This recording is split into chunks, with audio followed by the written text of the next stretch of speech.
I wanted sleep to be one of the easiest habits you could pick up. In 1910, apparently everybody was sleeping 9 hours a night. Where do they even find this study? I searched all over the internet. Everyone's quoting each other.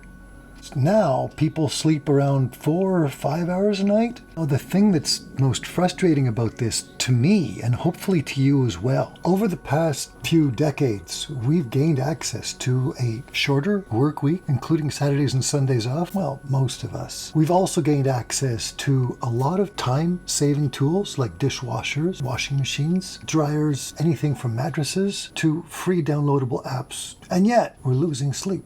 And it says that the problem is not the sleep or the tools we need to sleep, but rather our relationship with ourselves. In the next few minutes, I want to look at that relationship with ourselves, and you will find why it's difficult for you. First thing is your relationship to light. If you want to stay awake, you need brighter lights. If you want to get to sleep, you need less light. So you want to get your sunshine for a certain number of hours a day. Then at nighttime, you want there to be no light in your bedroom. You're not going to take your iPad or your cellular telephone into your bed, click on it till 3 o'clock in the morning. You're not going to be playing video games until the wee hours, correct? Let's look at the next issue of diet. How much you eat, when you're allowed to eat, what you should eat. Let's just briefly gloss over this for a moment, shall we? Apparently you need about 4 hours worth of empty stomach to sleep well. You also want to make sure that you don't eat too much, especially for fatty foods and foods that digest slower. Good thing dinner time isn't at 6 to 8 o'clock, right? The next one is you want to have almost everything the same. So you want to make sure you go to bed and wake up at the same time every day, including weekends. Now, for most of us, that's impossible. We make plans during the week and we tend to recover on weekends. We're sort of waiting for the weekend. So the trigger response is on a weekend is to make sure that you don't wake up at the same time. You either sleep in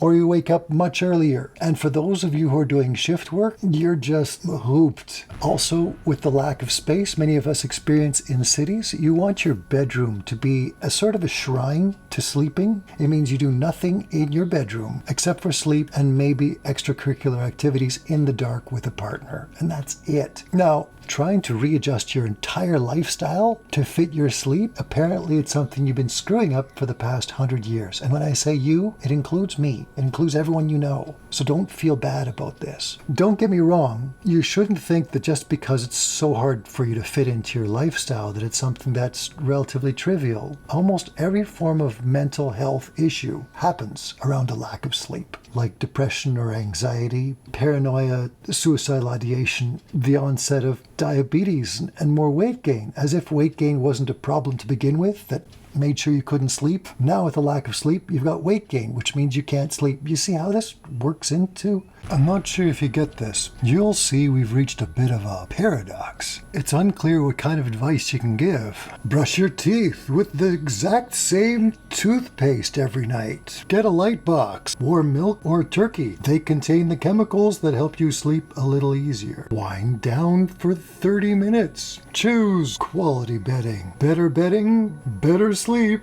Be sure to introduce pleasant aroma. Lavender can really accentuate your sleeping powers. Be sure to exercise, nice and close to bedtime or even in the middle of the night. That'll exhaust you and help you sleep. Cultivate peace and quiet. Go out into traffic. Stop all that silly nonsense. Don't exercise too close to your bedtime. That'll rouse you up and make sure you can't sleep anymore. I think you should take cold showers. The cold showers will introduce a shock and exhaust. No, dude. Hot showers. Nice, steamy, hot showers. You'll just ooze into bed. No, seriously, man. Cold showers. Cold is where it's at. No, I kid you not. Hot showers until you're almost melted. That's just good for you, right? Even the drug advice you get from people who are obviously not doctors. If your doctor gives you drug advice, listen to it carefully. If you want to, research that stuff also very carefully. But please listen to your doctor when he's trying to help you get to sleep. Why isn't that obvious? This should have been the easiest 10-minute habit you could pick up, but it's not. The person you're trying to have a relationship with, this other version of you,